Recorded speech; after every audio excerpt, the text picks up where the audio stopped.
dans la prophétie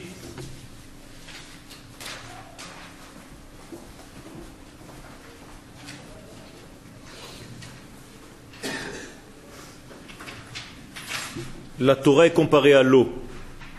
Et donc dès que nous avons dans les paroles d'un prophète l'apparition de l'eau, il y a une référence à la Torah qui doit apparaître. Tout simplement parce que le prophète reçoit sa prophétie avec des images, et donc il doit utiliser sa force imaginative, ce qu'on appelle en hébreu koach hamedameh, afin de pouvoir faire des rapprochements. Les damot, ça vient du mot aussi domé, donc ceci ressemble à cela, et grâce à ces rapprochements, on peut comprendre une idée par rapport à un autre message et faire les liens. Vena'u ma'im adiam, donc les eaux vont se propager, vont circuler, vont avancer jusqu'à l'océan, ou mitzafon ad mizrach, et du nord, les eaux vont descendre vers l'est. Yeshotetu levakesh et dvar Hashem velo imtsaou. Tout ceci pour demander la parole d'Hachem sans pouvoir la trouver. Il y a ici donc une référence à la demande d'étudier la Torah, à la quête d'une Torah à la fin des temps, et les gens vont avoir soif de cette Torah-là, et il va falloir trouver cette Torah, chose qui n'est apparemment pas facile, parce que la Torah, c'est pas seulement étudier n'importe où, mais c'est étudier une Torah qui correspond en réalité à ce que nous vivons. Autrement dit, la Torah est une prophétie. Et si elle ne l'était pas, elle aurait été quelque chose de subjectif, donc forcément quelque chose qui correspond à chacun, selon ce que lui est en train de dire. Donc il n'y aurait pas eu de vérité, chacun aurait dit, c'est moi qui ai raison. Il nous faut donc quelque chose, un élément qui nous vient de l'au-delà, pour faire le lien entre nous. Il nous faut quelque chose d'objectif. La seule chose objective de ce monde, c'est la Torah. C'est donc Akadosh Baruch Hu, de son infinité, qui descend dans le monde subjectif dans lequel nous sommes. Et c'est l'objectif d'Akadosh Baruch Hu, l'objectivité divine, la vérité absolue, qui descend dans ce monde aléatoire, dans ce monde où il y a des changements, où chacun pense qu'il a raison. Qui va pouvoir dévoiler donc cette vérité? L'ensemble des façons de voir. Bien entendu, je dois, moi, en tant qu'individu, avoir ma manière de voir et la défendre. Je ne peux pas concevoir avoir plusieurs directions dans la tête. Je dois avoir une direction qui m'est propre, qui représente ma structure personnelle. Mais, en aucun cas, je dois annuler les autres visions. Je dois me battre, s'il le faut, milchamta shel Torah, une guerre de Torah, contre une autre vision, mais je ne dois pas penser qu'elle n'est pas légitime. À condition que toutes les facettes du judaïsme aillent dans la même direction, c'est-à-dire de dévoiler la vie. Dévoiler la vie, dévoiler à Kadosh Baruch Hu, la Havaya, l'être vivant, qui fait vivre de son infinité toutes les formes de vie de ce monde. Ceux qui sont contre la vie, qui vont contre la vie, ceux-là ne sont pas légitimes. Tout le reste sont légitimes. Malgré tout, je reviens à ce que j'ai dit, la Torah est donc l'élément objectif qui vient de l'au-delà, donc ça s'appelle Nevoua. Donc la Torah est une Nevoua. Or, la Torah n'écrit pas tout ce qui s'est passé. La Torah écrit, retient seulement certains épisodes. Pourquoi? Il y a une règle qui dit Nevoa sheutzrecha ledorot nechteva. Seulement une prophétie qui peut se réaliser à toutes les générations, elle a été retenue. Donc si un prophète a reçu une prophétie momentanée, ponctuelle, cette prophétie-là ne rentrera pas dans l'histoire du Tanakh. Moralité, tout ce qui est écrit dans le Tanakh, c'est quelque chose qui se représente, qui a une valeur même dans le temps actuel, car il est valable à tous les temps. C'est ça le propre de la prophétie, c'est qu'elle est valable à tous les temps. Si elle n'était valable qu'à un seul temps, que pour un seul temps, elle n'aurait pas été écrite. Ce qui fait que lorsque vous allez ouvrir votre livre de Shemot cette semaine, vous devez savoir que c'est une prophétie qui est devant vos yeux. Autrement dit, un élément qui est en train de vous parler aujourd'hui. Donc ce n'est pas une histoire historique passée et dépassée, c'est une histoire actuelle qui vous correspond aujourd'hui. Et si vous ne savez pas lire cette Torah, vous allez la lire comme une histoire qui s'est passée il y a 3500 ans. Qu'un jour les enfants d'Israël sont descendus en Égypte et qu'un jour ils en sont sortis. Mais où est-ce que cette histoire va vous rencontrer à vous? Chas v'shalom, nulle part si vous ne savez pas lire cette Torah. Donc la Torah ne doit pas rester à son niveau historique, mais c'est en réalité une prophétie qui vous correspond et qui vous concerne, qui s'adresse à vous aujourd'hui même. Pour être plus clair, je dois trouver donc dans la paracha de Shemot la compréhension de ce que représente l'exil aujourd'hui dans ma vie, et au niveau individuel, et bien entendu avant tout au niveau de mon collectif Israël. Et je dois trouver tous les acteurs qui sont dans cette paracha, c'est-à-dire Paro, Moshe, les enfants d'Israël, et savoir que ces acteurs sont à l'intérieur de moi.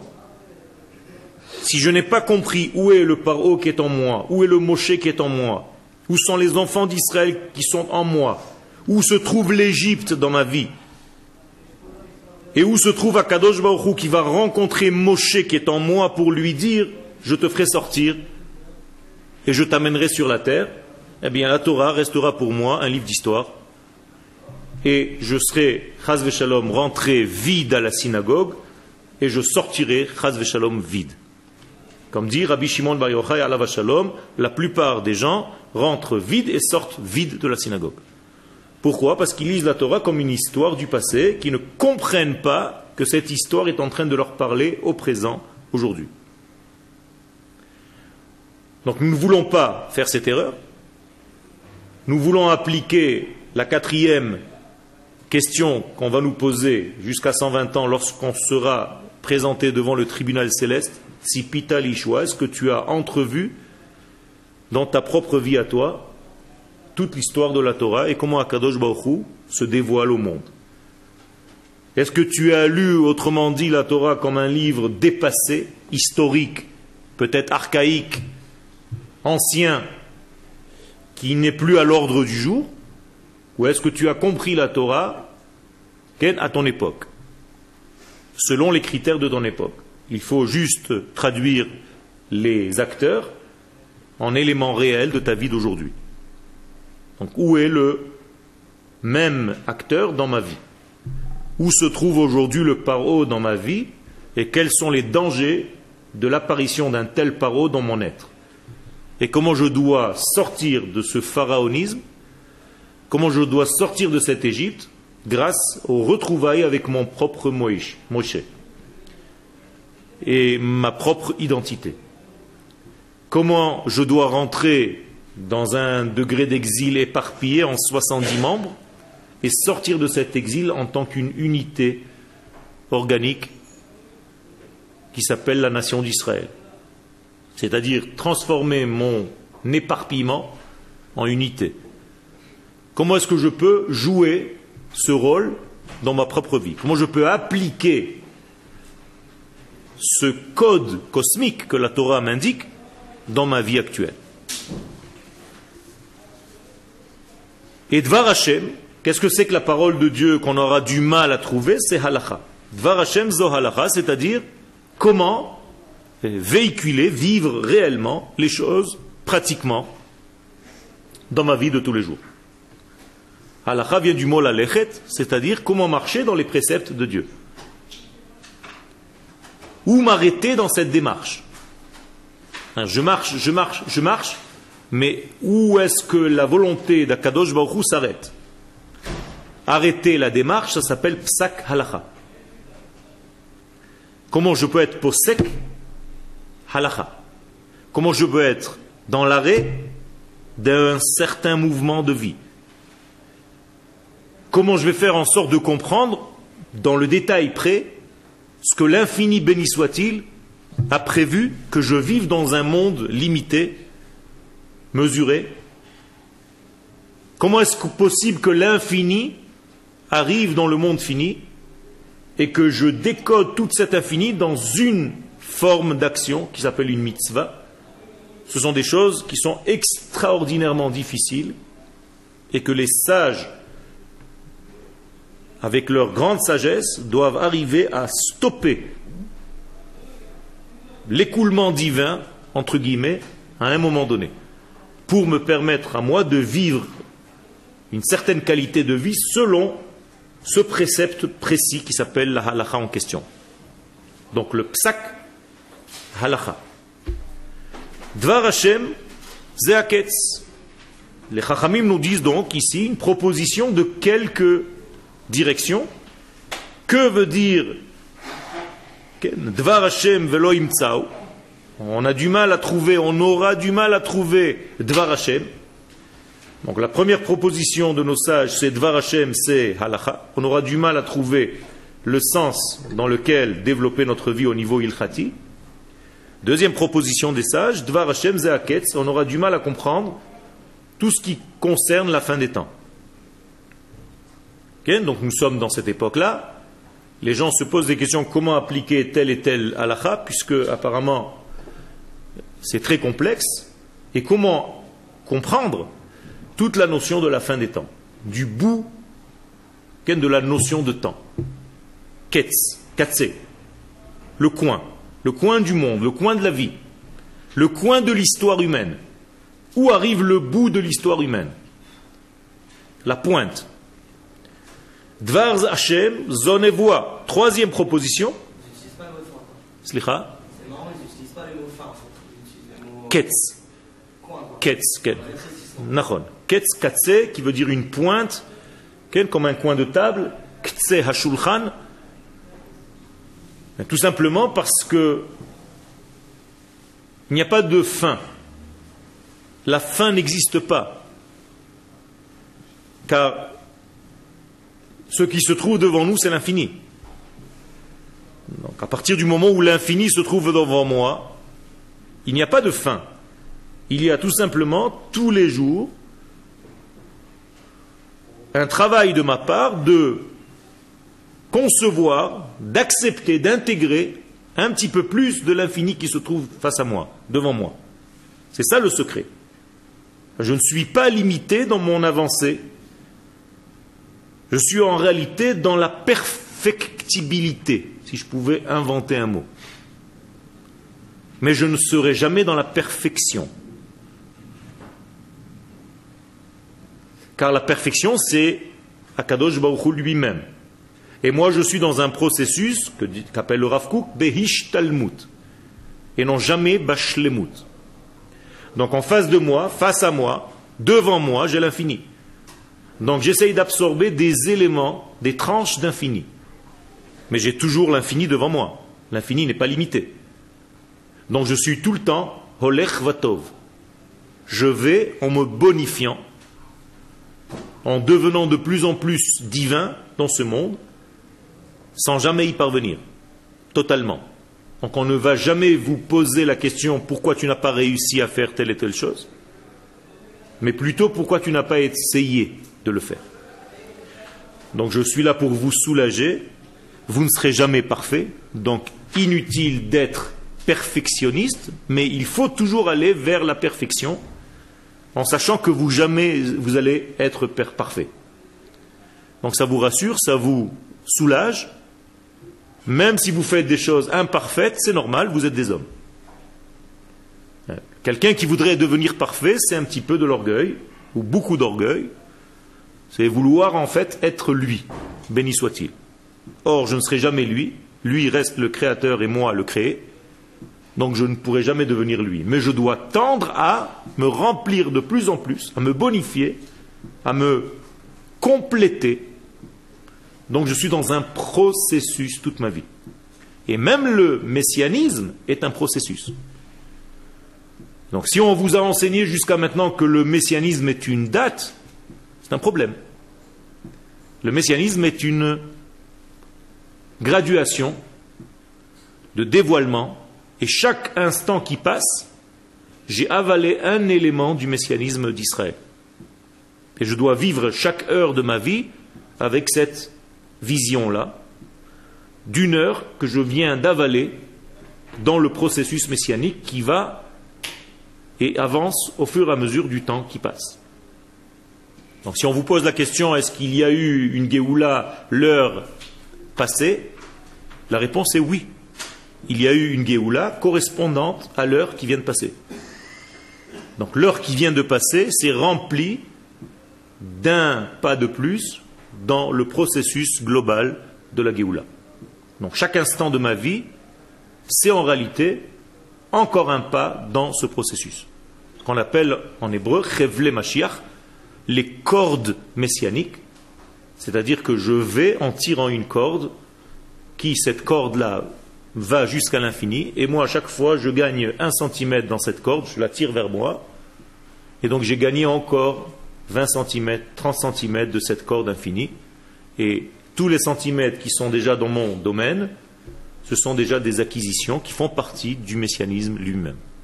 Ken. On dit que le monde il est assimilant. Ken. Le monde tel que nous le connaissons aujourd'hui au niveau de notre compréhension, assimilant. Mais après, Ken, c'est la méthode assimile. Ken. Après la méthode assimile, il y a une méthode à 7000. Et il y a une méthode à 8000. Et il y a une méthode à 9000. Ken. Seulement le monde va changer de structure au niveau du temps et de l'espace tel qu'on le connaît aujourd'hui, mais au fur et à mesure. Donc ce sont des choses qu'on ne comprend même pas. Inutile donc d'en parler. Ken. On parle du Mashiach de la Géoula, ça veut pas dire que ça arrivera à la fin de ces 6 000 ans. Et certaines personnes qui disent ça en fait. La Géoula, on y est. On est déjà en plein dedans. Quand les gens parlent de la Géoula, et encore une fois, c'est une image, ne voient que l'homme, Mashiach. Alors que la Géoula est un processus même avant que l'homme n'apparaisse. Ça veut dire que si je ne considère pas que je suis déjà dans un processus de Géoula avant que l'homme, Mashiach, n'apparaisse, ça veut dire qu'en réalité j'ai raté toutes les étapes qui ont précédé l'apparition de cet homme. Et donc je ne considère pas que la Géoula a déjà commencé, j'attends l'homme. Quelqu'un qui attendrait l'homme, même lorsque l'homme va arriver, va être déçu. Parce que le lendemain de son apparition, le temps va continuer. Donc il va se dire, donc maintenant il est déjà arrivé, alors c'est fini. J'ai plus rien à attendre. Donc, si j'ai plus rien à attendre, je suis dans la dépression. Mais quelqu'un qui sait que l'apparition de l'homme Mashiach, c'est encore une des étapes, certes une étape très importante, mais une étape, et non pas la fin, mais lui comprend que après cette étape, il y a eu une autre étape, et il y a eu une autre étape, et il y a eu une autre étape. Le monde a été créé par l'infini, donc l'homme peut se remplir de l'infinité. Et donc l'homme n'est pas limité comme un animal au niveau de ses instincts, c'est-à-dire n'est pas bloqué, n'est pas statique. Une vache, c'est une vache du premier jour jusqu'au dernier jour de sa vie. Une fleur, c'est une fleur du premier jour jusqu'au dernier jour de sa vie. Un homme, non. L'homme, c'est le seul à avoir le libre arbitre. Pourquoi? Parce que c'est le seul à pouvoir avancer de plus en plus. Donc à chaque fois qu'il avance, qui s'appelle Mehalech, le marcheur, dès qu'il fait un pas de plus, il a en réalité absorbé 1 degré de plus de l'infini qui se trouve devant lui. Clair? Ok. Kol megamatam ve'shi'ifatam ve'adir cheftzam hu ach limtso et dvar Hashem. Vous m'avez un petit peu coupé avant que je ne termine la phrase précédente. Donc la Gemara, donc le traité de Shabbat à la page 138, a traduit donc cette soif et a proposé 3 degrés qui correspondent au Dvar Hashem. Premier degré, première proposition de la Gemara, c'est que Dvar Hashem, c'est la halakha. Donc on aura du mal avec la halakha et on voudra acquérir les degrés pour savoir comment vivre dans notre monde, selon les préceptes de Dieu. Deuxième degré de Dvar Hashem, c'est... Non. Haketz. L'extrémité. Bien? On aura aussi du mal à comprendre cette notion. Troisième degré, Nevoa. On aura du mal avec cette notion de Nevoa, de prophétie, mais c'est ce qu'on voudra atteindre et c'est ce qu'on devra atteindre. C'est-à-dire, si on vous demande qu'est-ce que vous voulez être quand vous serez grand, répondez prophète. D'accord? Et non pas pompier. Quel? Prophète.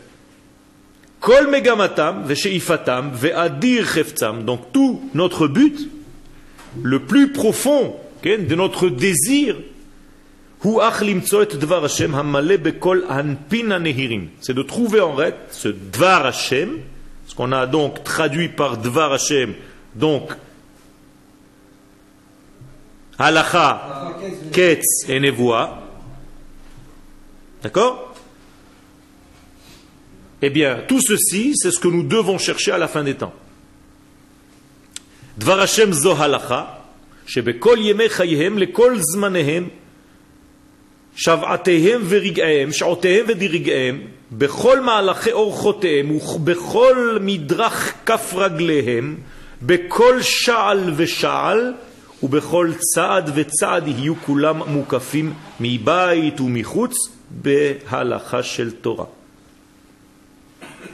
Le Rav ici donc dévoile et développe ce qu'il est en train de dire, inutile de traduire mot à mot, mais je vous le dis d'une manière générale, c'est-à-dire dans chaque pas de ta vie, dans chaque heure de ta vie, dans chaque mouvement de ta vie, dans chaque partie de ton être, que tu voudras arriver et être entouré et être imprégné, donc du dedans et autour de toi, de cette halakha de Torah, c'est-à-dire de la façon dont la volonté du Créateur se dévoile dans ce monde. Comment je peux, par mes actes, par l'application des mitzvot, réaliser la volonté du Créateur. Et cette volonté, qui est Torah Chaim, Torah Elohim Chaim, c'est une Torah du Dieu vivant. C'est-à-dire comment amener plus de vie dans ce monde. Il faut comprendre donc que l'application des mitzvot, ce n'est pas des actes vides, ce sont en réalité des actes qui amènent avec eux, quand je les fais, quand je les réalise, plus de vie. Comprenez? Quand j'applique une mitzvah, je fais en sorte que la vie circule de plus en plus. Donc je fais circuler par moi la vie. Maintenant, je suis en train de réaliser une mitzvah d'étudier la Torah, et vous aussi. Nous sommes en train de vivre plus que dans la demi-heure qui précède si on n'avait pas étudié. Pourquoi? Parce que la mitzvah véhicule à l'intérieur d'elle l'ordonneur de la mitzvah, c'est-à-dire Dieu lui-même. Donc l'infini béni soit-il traverse la mitzvah que je réalise, en l'occurrence dans mon étude, pour faire véhiculer l'infini à travers mon acte, ma pensée, mon imagination, tout mon être qui est là maintenant en train d'étudier cette Torah. Ah, mais il y a des mitzvot qui ne disent pas comme quoi monter en Israël, habiter en Israël. Qu'est-ce qu'elles ont? Elles ne sont pas indiquées ces mitzvot-là. Elles sont indiquées, ça dépend selon qui. Ça dépend selon qui. Il y a fait. Donc si tu prends un homme qui... C'est noir, c'est-à-dire on va, comme il a dit ça, alors je vais faire... Donc il y a une direction de pensée que tu dois te choisir dans la vie, et savoir selon qui tu marches, selon qui tu avances. Si c'est selon la Kabbalah, les kabbalistes nous ont dit donc qu'il y a une mitzvah de venir habiter en Israël de toutes les époques. En l'occurrence, le Ramban. Il a fait. Donc le dernier des grands kabbalistes de ce monde. Selon la Kabbalah, qui est en réalité la neshama de la Torah, la profondeur de la Torah, la mitzvah d'habiter en Eretz Israël ne fait même pas de doute. Tu ne peux même pas te réaliser en dehors de ça. Et donc, selon ta direction, tu dois être certain, dans la certitude de la vie que tu mènes. Et non pas avancer avec un doute à chaque instant. Ouais, mais il y a d'autres qui pensent autrement. Non, bien sûr, non, mais je sais qu'il y a d'autres qui pensent autrement. Peu importe, peu importe. Il faut que tu te trouves. La mitzvah n'est jamais klali. Elle est klali au niveau de l'idée. La Torah raconte et dit que le peuple d'Israël doit rentrer sur la terre. Oui, ça tout le monde l'accepte. D'accord ? Sinon la Torah aurait dû se terminer dans le livre de Shemot à la page paracha de Yitro. Le jour du don de la Torah, on arrête l'histoire. Puisqu'on a une Torah. C'est fini. On a reçu la Torah. On a un Moshe Rabbeinu. On a tout ce qu'il faut pour l'éducation de nos enfants. On a à manger, à boire et des vêtements. On n'a plus besoin de rien. Or, tu vois que la Torah continue. Donc l'histoire de la Torah est claire. Et comme j'ai dit tout à l'heure que l'histoire de la Torah est une prophétie chez Utzrecha les Dorot, qui incombe à toutes les générations, ça veut dire que je dois tout simplement suivre et imiter ce qui s'est passé dans l'histoire de mes pères. Maaseh Avot Siman Labanim. Donc je dois vivre dans cette certitude. Et arrêter de me poser des questions à chaque instant. Pourquoi d'autres ne font pas comme ça? Et sinon tu ne peux pas vivre réellement et réaliser et te réaliser. Donc pour moi il ne fait aucun doute que c'est la direction de vie. Maintenant, dans cette Torah de vie que j'ai choisie déjà, je dois me réaliser pleinement, c'est-à-dire être sans arrêt dans le rajout d'éléments de vie sur la terre de la vie Eretz Hachaim qui est Eretz Israël. Et donc, moralité, je dois savoir comment vivre avec cette Torah de vie. Donc je véhicule à travers mes actes le divin. Donc il y a plus de divin sur terre. À chaque fois que je réalise une mitzvah, il y a plus de divin sur terre. On ne va pas le mesurer en kilos, mais imaginez-vous qu'à chaque fois que vous faites une mitzvah, il y a 1 kilo de divin en plus dans le monde. Donc vous remplissez le panier de l'univers de la lumière divine qui s'est cachée lors de la contraction première qui a eu lieu avant la création du monde, que les kabbalistes appellent le Tzimtzum. Lorsque le créateur du monde a fait ce Tzimtzum, cette contraction, c'est-à-dire qu'il a caché la lumière, caché sa lumière, eh bien, cette lumière revient dans ce panier vide qui s'appelle le Chalal HaPanoui, donc un élément vide, Panoui vide, libre, disponible. Chalal Panoui. Donc ça veut dire qu'il y a un élément qui est manque de lumière. Et tout doucement, la lumière pénètre à nouveau sous forme d'un cave, sous forme d'une droite, c'est-à-dire d'un yosher, c'est-à-dire d'éléments de vie infini, structurés, car le yosher indique 3 directions, yamin, smol et emtsa. Mala vemata, il y a un haut, il y a un bas, il y a une droite, il y a une gauche, il y a une centralité. Tout ça, c'est ce qu'on appelle Dmut Adam, en forme d'homme, en forme humaine, car nous sommes formés à l'image de ce cave. Et ce cave est en train de pénétrer et rentre dans ce grand ballon vide pour ramener la vie. Et moi, au niveau créature qui suis dans ce grand ballon, à chaque fois que je fais une mitzvah, j'accélère l'arrivée de la lumière qui vient de l'infini, qui entoure ce ballon, et qui rentre et qui pénètre cette lumière et qui remplit en réalité ce ballon de plus en plus de lumière. Et dès que cette lumière remplira ce grand vide du départ, eh bien la terre se remplira de la connaissance de Dieu. Kamaim la yam mechassim, comme l'eau recouvre l'océan. Et c'est ce que nous devons faire. Donc à chaque fois qu'on fait une mitzvah, on se relie à ce cave de Yosher. Donc on se relie à la morale divine, aux valeurs divines, à cette droite, qui a donc une direction, Yachar El, Israël. Et donc je fais une mitzvah en m'attachant à Israël. Donc je fais la mitzvah Beshem, au nom de Kol Israël, et pas au niveau individuel. Je n'ai pas de mitzvot individuel, ça n'existe pas. Nous avons tous la mitzvah de mettre les tefilin. Individuellement parlant, nous avons juste une façon de les mettre différente. Et moi je les attache comme ça, et toi tu les attaches comme ça. Peu importe. Tu as le droit. On te donne une certaine liberté dans ta manière de les faire. Et dans ta manière de les acheter, et dans ta manière de les choisir. Ou est-ce que tu veux peindre ta lanière de noir et dehors et dedans, ou qu'elle soit juste noire dehors et blanche dedans, et tu peux faire ce que tu veux. Mais la mitzvah, c'est la même mitzvah pour tout le monde. C'est les mêmes lettres qui sont écrites, mais ce sont des sofrim différents qui les ont écrites. Donc il y a une certaine souplesse, tout en étant dans la rigidité. Donc tu es rigide au niveau divin, mais tu as pris une souplesse au niveau de l'application. Et chacun va appliquer cette mitzvah différemment, et quand elles seront sur toi, cette filine, eh bien, tu auras une kavana ou moins de kavana, tu vas t'endormir ou moins t'endormir, tu vas faire ta tfila avec beaucoup plus d'insistance, ou comme quelqu'un qui met ça par habitude. Et donc c'est à toi de gérer tout ça. Mais la mitzvah, elle incombe la nation. Donc le yosher, ce fameux trait de lumière qui pénètre le tzimtzum, la contraction, remplit de plus en plus le monde, comme si avec un tuyau, on remplissait ce monde de lumière divine. Et donc nous sommes associés, et c'est en cela que nous sommes avec l'infini devant nous, que je vous ai dit tout à l'heure, qu'à chaque pas que je fais, j'amène un petit peu plus de l'infini. Combien je peux amener? L'infini.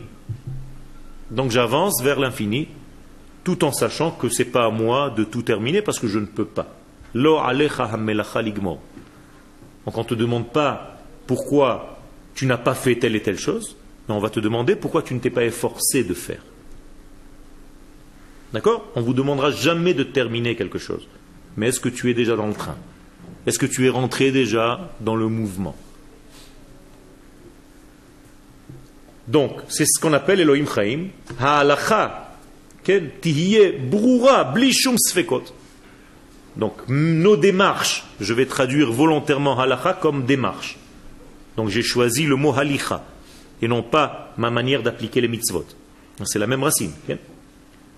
Ça veut dire que ma halacha, donc ma démarche de vie, va devenir de plus en plus claire, de plus en plus précise, de plus en plus loin des doutes. C'est-à-dire que je vais vivre pleinement ce que je suis. Je vais arrêter d'imiter les autres. Je vais arrêter de tâtonner dans le noir. Je vais être certain de ma vie et de mes actes. Comme quelqu'un qui s'est entraîné toute sa vie à faire un trait. Imaginez-vous un artiste qui pendant toute sa vie s'est entraîné à faire un trait. Eh bien son trait devient sûr. Parmi des milliers de possibilités, il choisit le trait qui est le trait exact. Pourquoi? Parce qu'il s'est entraîné. Entraîné en hébreu, emuna. Donc, ou hit amen, il s'est entraîné. C'est-à-dire qu'il s'est entraîné de plus en plus à réaliser le divin. Donc, ses actes deviennent de plus en plus précis. Sa parole devient de plus en plus précise. Il ne bégaye pas quand il parle. Et quand il veut faire passer un message, son message est net, clair et précis. Il n'a pas besoin de rajouter des mots tout autour pour embellir, pour habiller. Ses paroles sont assez claires pour faire passer son message à ses élèves. Et donc il n'y a plus de safek. Donc de là maintenant vous comprenez ce que représente le mot safek, qui est en réalité des arrêts, interminables. Safek veut dire s'arrêter aussi. Donc c'est la même chose que psak à l'envers. Donc tu ne sais plus réaliser la chose, tu restes dans le doute, donc tu es paralysé. C'est la même racine, mais c'est l'inverse. D'accord? Vegam, Dvar Hashem zonevoa. Donc moralité, Dvar Hashem, la parole de Dieu. L'expression, ex veut dire dehors, pression. C'est-à-dire le dehors de la pensée divine, on va dire comme ça. Eh bien, c'est la névoie. On est d'accord. Parce qu'Akadosh Baruch Hu veut exprimer son être et ses actions aux hommes.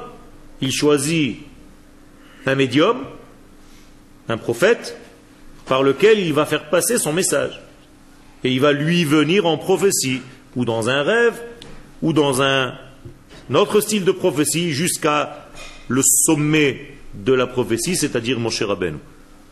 Et donc, la certitude va être de plus en plus claire dans le monde. C'est-à-dire, dans un monde où un Moshe existe, la certitude est excellente. C'est-à-dire, le captage de l'émission de radio divine est très clair. Sans quoi? Sans parasite. D'accord? Et je vous ai dit tout à l'heure que Moshe n'est pas un être extérieur à vous, mais un être qui se trouve à l'intérieur de vous. Sous-entendu, lorsque vous trouverez votre Moshe, vous allez devenir de plus en plus certain de ce que vous faites. C'est tout. Cherchez votre Moshe. Moshe se trouve où? Dans les eaux. C'est-à-dire, il se trouve dans ta Torah. Et il se trouve dans une petite boîte qu'on appelle la Teva. Or, en hébreu, Teva veut dire un mot, Rachet Tevot, des initiales. Donc, Teva veut dire un mot, en hébreu, comme Mila. C'est la même chose. Teva veut dire un mot. Donc, Moshe se trouve dans les mots. C'est-à-dire que Moshe se cache dans les mots. Autrement dit, Moshe se cache dans les noms de la Torah. C'est pour ça que Moshe est lui-même un nom. Moshe, inverser les lettres, c'est Hashem, donc le nom. Donc Moshe se cache dans les textes de la Torah. Si tu lis l'histoire au premier degré, tu vas être toujours comme Blanche-Neige et les 7 nains. Tu vas t'imaginer un petit Nil, et Moshe avec des cheveux blancs, une belle barbe, qui monte et qui entend des voix. Moïse. Quand il va devenir rentrer en bas, alors il y a sa femme et l'autre qui vont dire il a vu l'Éternel. C'est sympa, un beau film.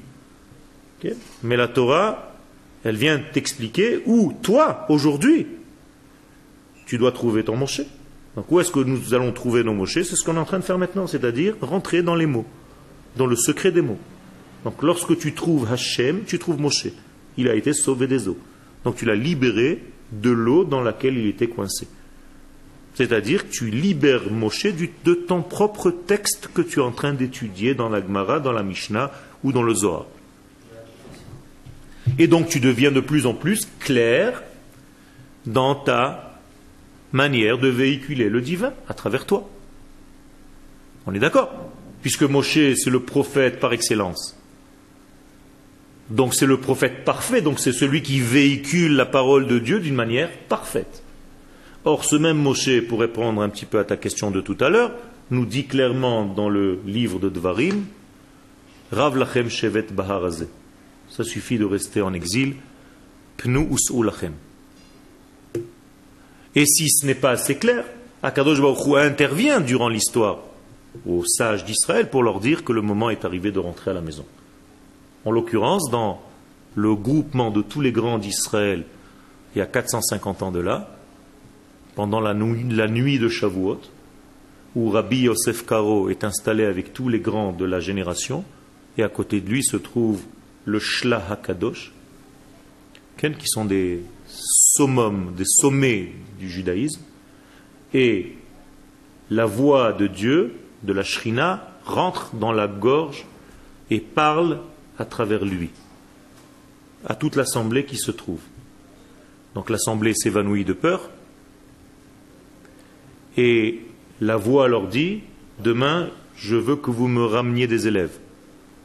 Je veux que vous soyez plus nombreux. Quand le lendemain, ils se regroupent autour de cette étude, la même voix pénètre dans la gorge et commence à dire des paroles. Et il dit, je veux aussi le surlendemain, vous allez demain soir, demain je dois vous faire une annonce très importante. Et le surlendemain, donc le troisième soir, la troisième nuit, il y a beaucoup de personnes, et la Shrina dit, il est temps de rentrer à la maison, rentrer en Israël. Okay? Donc les gens qui ne connaissent pas cette histoire ou qui font semblant de ne pas la connaître, okay, exprès peut-être, il y a un problème. Ça veut dire que les grands d'Israël, les Poskei Halacha, les Poskei Ador, Rabbi Yosef Karo a reçu par Nevoua, okay, clairement que le temps de l'exil est terminé et qu'il faut commencer à rentrer. 450 ans, l'apparition du Harizal, donc le renouvellement de la Kabbalah, donc le renouvellement de la prophétie. La Kabbalah étant la prophétie moderne. Ça veut dire qu'aujourd'hui, si vous cherchez les prophètes, ce sont les kabbalistes. D'ailleurs, les prophètes étaient des kabbalistes avant de recevoir la prophétie. Il fallait étudier la Kabbalah. Ce que vous allez devoir faire vous aussi un jour dans votre vie, Be'ezrat Hashem. Donc, Dvar Hashem, donc encore une fois la parole divine, Zo Nevoa, c'est le fait d'être prophète, donc de prophétiser, donc d'être un canal par lequel Dieu s'adresse au monde. Mais pour être prophète, il faut être riche. Il faut être un homme heureux, il faut être un homme intelligent. Tout ceci ne peut pas se réaliser si tu n'as pas ces éléments-là. C'est-à-dire quelqu'un qui est dans un état de tristesse, d'angoisse, de mélancolie, ne peut pas être prophète, ne peut même pas prier. D'ailleurs, la prière est très proche et très voisine de la prophétie, à tel point que pour prier réellement, on doit être prophète. Karov meod le madrigat nevoa. C'est pour ça que ceux véritablement qui peuvent prier doivent être des prophètes. Yaakov Avinu, par exemple, lorsque Yosef, son fils, a disparu pendant 22 ans, n'a pas prié. La prochaine fois qu'il fait Kriyat Shema, c'est quand il voit Yosef. Donc ça fait 22 ans qu'il n'a pas fait Kriyat Shema. Pourquoi? Il est incapable de vivre ce qu'il est en train de dire. Il ne s'agit pas de faire des mouvements comme ça pendant ta Hamida et de regarder l'heure et les mecs à côté te gratter l'oreille. C'est pas ça. Ken Yaakov, c'est pas du cinéma. Yaakov, il est dans le mot qu'il est en train de dire. Et les mouvements, Ken, peuvent te rendre abruti, Ken, plutôt qu'autre chose. Donc arrête de jouer à un cinéma, fais ta tfila comme il faut, Ken, et ne crois pas que ceux qui bougent le plus, ce sont ceux qui prient le plus. Ken, des fois tu peux même te décoller le cerveau, Ken, donc faites attention. D'ailleurs, les kabbalistes ne bougent pas pendant la Hamida. Parce que leur monde intérieur est tellement dans un mouvement que leur monde superficiel extérieur est figé. Ça, c'est au niveau de la chassidoute. Je te permets de bouger. Bon, à condition que tu sois dans les mots que tu dis. C'est tous les élèves du Gaon de Vilna. Les élèves du Gaon de Vilna. Quel? La quoi? Si ça t'améliore la kavana, bouge. Mais si c'est juste pour faire des gestes, fais attention là où tu es. Tu ne dois pas te déguiser. Sois toi-même. Si c'est comme ça que tu as la plus de kavana, fais-le. C'est tout. Mais ne fais pas parce que tu as vu que. Donc apparemment, ils sont tous sérieux et moi, je suis là, je suis un bidon. Tu vas dans une synagogue, ils sont tous comme ça. Et toi, tu es comme ça et tu te dis, peut-être je suis un naze. Déjà, le fait que tu penses que tu es un naze pendant la Hamida, tu es déjà sorti de la kavana de la Hamida. Donc il y a un problème. Tu fermes les yeux si tu connais la Hamida par cœur, mais si tu ne la connais pas, tu dois regarder ton texte. Sinon, qu'est-ce que tu fais avec les yeux fermés? Tu attends que ça se passe. Ceux qui ferment les yeux, ça s'appelle des mumchim. Mumchim, c'est-à-dire des spécialistes. C'est-à-dire ceux qui voient les lettres pendant qu'ils les disent dans leur verbe intérieur. Alors, il ne suffit pas de dire les lettres, il faut les voir. Comme si tu lisais dans ton sidou, mais avec les yeux fermés. Et si possible, blanc sur fond noir. C'est-à-dire en forme de feu sur fond noir. Alors imagine-toi le travail qu'il faut faire pour fournir tout ça. À chaque fois que tu vois le nom de Dieu, tu dois penser à Yud, Ke, Vav, Ke, avec le nom de Aleph, Dalet, Nun, Yud dedans, et la composition des deux, Yud de Yud, Ke, Vav, Ke, Aleph de Adnout, He de Yud, Ke, Vav, Ke, Dalet de Adnout, et ainsi de suite, la combinaison. Chaque prière. Et tu dois savoir quelle est la ponctuation de chaque bracha, parce que quand tu dis Rofech Cholim, c'est dans une sphère qui s'appelle Tiferet. Et quand tu dis par exemple Matzmiach Keren Yeshua, c'est dans Netzach. Et donc tu ne peux pas prier si tu ne connais pas tout ça. Donc ça ne sert à rien de fermer les yeux. Il faut être spécialiste pour te concentrer. Maintenant, si ça t'aide au niveau où tu es, ferme les yeux. Mais c'est comme ça qu'il faut être. C'est bien. Si tu arrives, si c'est comme ça que ça marche chez toi, fais-le. Encore une fois, je reviens à ce que j'ai dit tout à l'heure. Chacun a la souplesse. Kadosh Baruch Hu te donne la souplesse de faire les choses par rapport à ton individualité.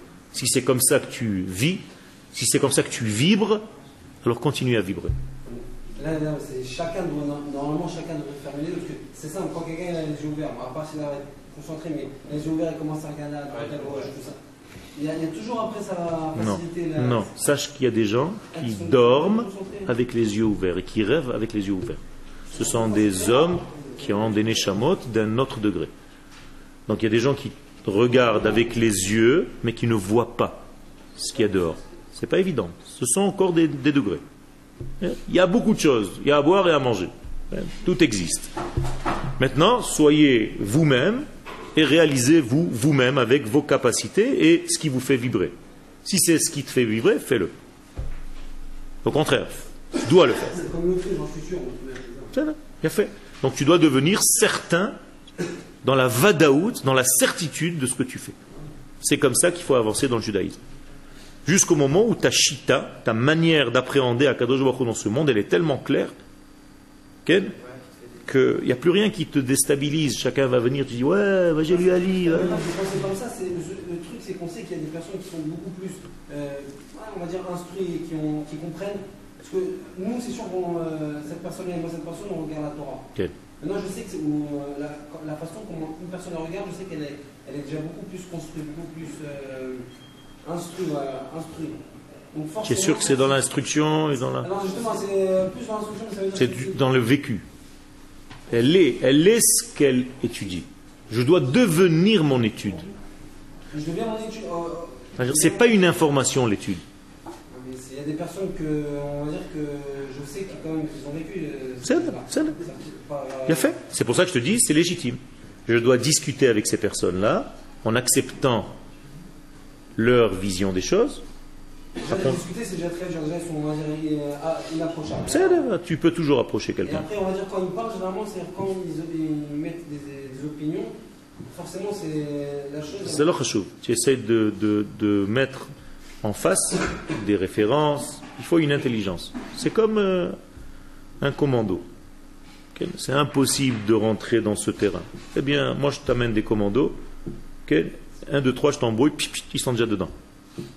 Bien, tu ne sais même pas comment ils ont fait. Toi, tu te dis, mais c'est pas possible, par où il est passé. Il y a des mecs qui sont spécialistes pour ça. Donc, même pour pénétrer l'idée de quelqu'un, il y a des spécialistes pour ça. Mais c'est ça, parce que si on dit qu'on est certain, il y a une autre personne qui va te dire non. Il y a fait. C'est comme ça qu'on en convie. Est-ce que le pouce, il est certain de sa poussée de pouce? Ça, oui. Il y a fait. Est-ce que ce doigt, il est certain de son doigt? Oui. Et pourtant, les deux, ils sont différents. Il y a fait. Donc, je peux prendre mon stylo avec les deux. Justement parce que ils sont l'un contre l'autre. Je ne dois pas annuler l'autre. L'oreille n'a jamais annulé l'œil. Heureusement. Le nez n'est jamais sorti en guerre contre un poil de tabac. Chacun a sa place. Et si une cellule dans mon corps, Chas v'Shalom, refuse une autre cellule dans mon corps où vous jouez son rôle, c'est une catastrophe, c'est la pire des maladies. Donc comment, avec tous ces membres qui sont complètement différents les uns des autres, je peux réaliser mon être? Ce matin, je me suis levé, miracle, avec 613 membres qui se sont levés en même temps. Il n'y a pas un qui m'a dit, moi je reste au lit, allez-y. Imaginez-vous que tout le monde se lève, l'oreille te dit, écoute, je suis crevé, moi hier j'ai trop entendu de choses, je suis fatigué d'entendre tout ça, moi je reste. Moi tu dis, bon, ma chère oreille, j'ai 1h30 de tfila, pour l'instant tiens un truc, comme Fantomas, et après tu reviens à la maison, tu dis, bon ça va, tu as bien dormi? Oui, je suis dans oreiller. Tac, tu la colles. Ça n'existe pas. À chaque fois que tu avances, c'est tout entier que tu avances. Sinon, tu es dans la dispersion totale. C'est ça la différence entre l'unité, l'un, néo, one, et la multiplicité des Mr. Smith. C'est toujours les mêmes avec des lunettes de soleil et ils se créent des millions. Et le 1, il est contre les millions. C'est la même chose. Si tu arrives à vivre dans l'unité, eh bien tu sauves Tzion.